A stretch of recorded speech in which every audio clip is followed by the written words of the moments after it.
Hey everyone! Today I'm going to show you how to make your own mini fall festival for your stuffed animals.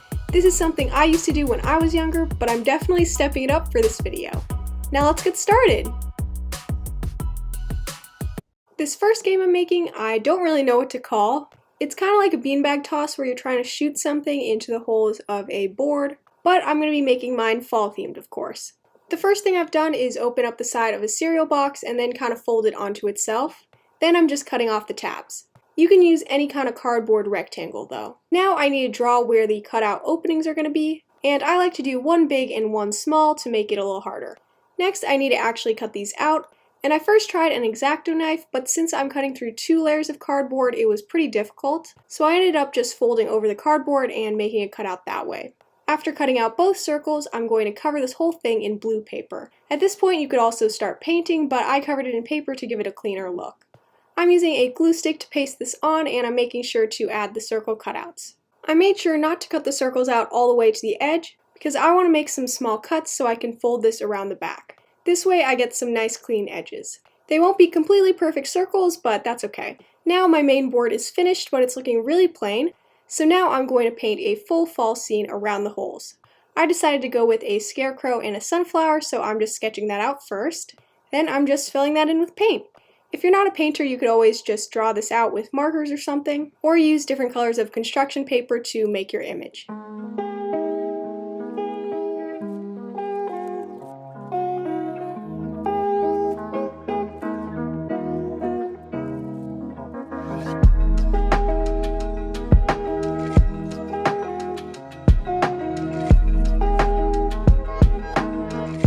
After I have my scene painted, I'm going to add a few extra details using construction paper. So I first cut out a little square to be a patch on the overalls and a hat for the scarecrow.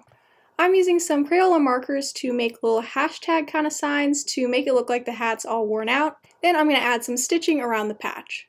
I also drew on a little pocket and buttons and added the lines on the pumpkins. For the finishing touch, I'm drawing some really simple black birds in the sky to kind of be the crows. Now the last thing I need to add is a little stand for the back, so I'm just taking some of the leftover cardboard I cut out, folding one of the ends, and then taping that to the middle of the board.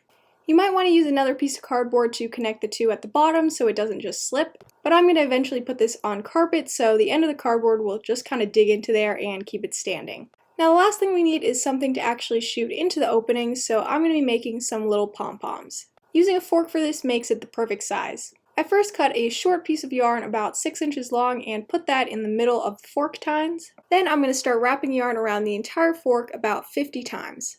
Once you're done, it should look like this, and I can cut the yarn right here. Now I'm taking that short piece of yarn from before, and then tying this as tightly as possible around the loops of yarn.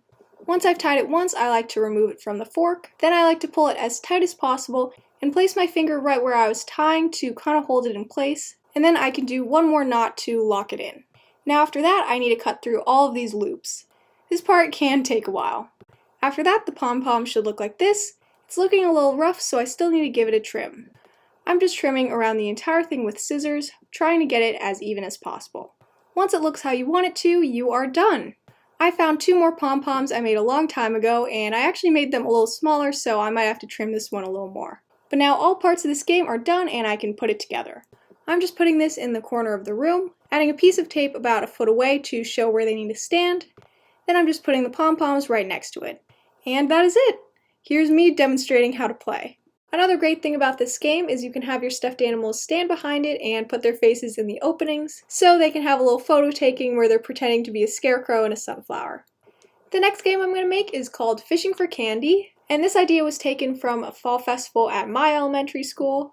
And I actually made a stuffed animal version around 6 years ago, so I'll insert that photo here. But the first thing you'll need to make this is some kind of box or container. Today I'm using this empty Crayola air dry clay container. The first thing I'm going to do is make a sign for the game and basically just decorate this container. So I'm just cutting out a piece of paper for the sign and writing Fishing for Candy on it. And I'm not the best at decorating signs and stuff, but I tried to make the A look like a candy corn, and off to the side I drew a little fish hook thing. Now I'm just going to glue that on. There's one more thing I'm going to add to decorate this, and that's some Halloween ribbon. I have no idea where I even got this, I guess I've just always had it, but I realized this is the perfect time to finally use it, so I'm going to glue this around the top all the way around. And after that, you can add any kind of candy you want into the container. As soon as I added them in, I realized I should probably have chosen a bigger container, but it still ended up working out fine. Now we need to make our little fake fishing rod. And for that, I'm using a pencil, and I would have liked to have a Halloween themed one, but I just didn't have any in my house, so I'm just going with this orange one. And I'll also need some string and a magnet to weigh the end down. You can use anything really small and heavy in place of the magnet. First thing I need to do is tie the string onto the magnet. I'm tying it on kind of like you tie a ribbon around a present. It can sometimes slip off though, so you might want to reinforce it with some tape. Next, I need to tie the other end of the string to the pencil. I'm first dangling it over the candy bucket to see how long I need the string to be.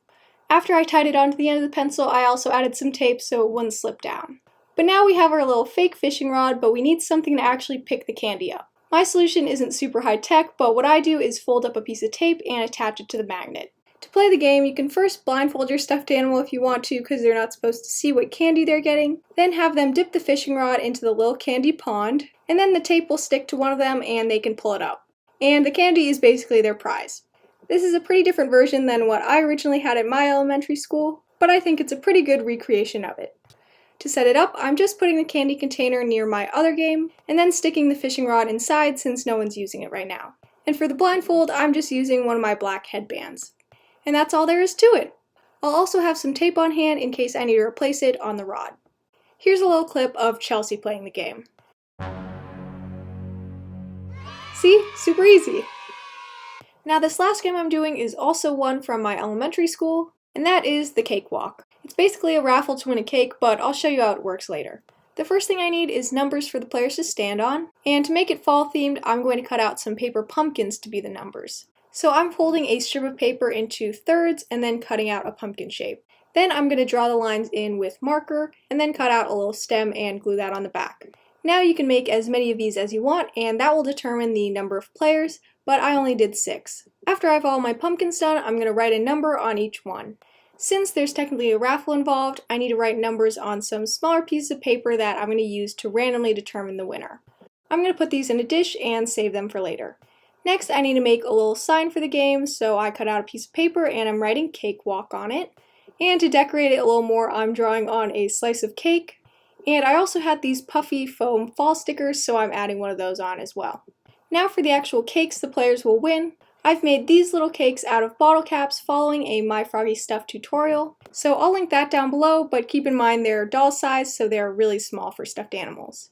I think it's fitting though, because a stuffed animal getting a full-size cake for winning a game seems like a little too much. Lastly, I'm going to make a little table for the cakes by grabbing a small box and placing some stamps on top. This is going to give the display some height so I can prop up 2 of the cakes. Then I'm going to cover the whole thing in this checkered napkin to be the tablecloth, and mine had trouble staying down, so I used some pins to hold together the corners. Now I can just put the cakes on top. You might recognize this blue one from an Ellie and Shelly episode. Before I set this game up, I just wanted to quickly show you these tickets I got from another fall festival. You don't have to have your stuffed animals use tickets, or you can make your own, but I thought it made everything feel more realistic, so you might be seeing these around.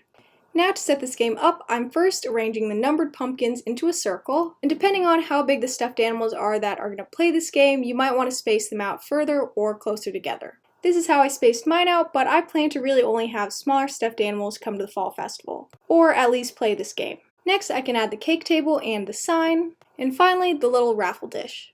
Now this game is ready to play, but before I demonstrate how to play, I want to set up the last thing I need for this fall festival, and that's a little pumpkin area to take photos. This is typically at pumpkin patches, but I felt like it might bring the whole fall festival together.